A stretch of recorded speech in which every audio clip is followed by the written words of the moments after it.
Se tiene una lente convergente y se ubican los centros de curvatura y los focos sobre el eje principal, y a una distancia de su O se ubica un objeto de tamaño h sub O.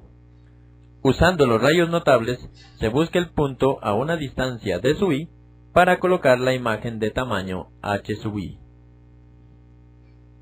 Este par de triángulos son semejantes, por lo tanto, sus lados h sub O es a h sub I, como s sub O es a f. Este segundo par de triángulos también son semejantes. De igual manera, sus lados h sub O es a h sub I, como f es a s sub I.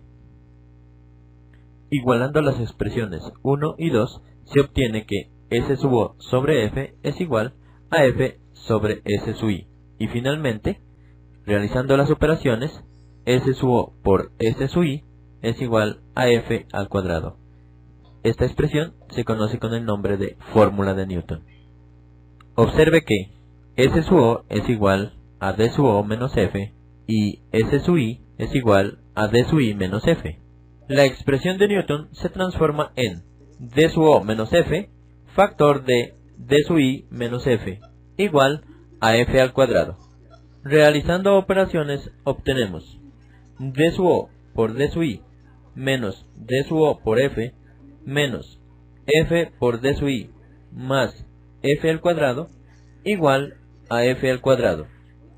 Cancelando f al cuadrado en ambos miembros se obtiene d sub O por d sub I menos d sub O por f menos f por d sub I es igual a 0. Si se divide todos los términos de la expresión por d sub O por d sub I por f y se reordena, se obtiene finalmente 1 sobre f es igual a 1 sobre d sub O más 1 sobre d sub I.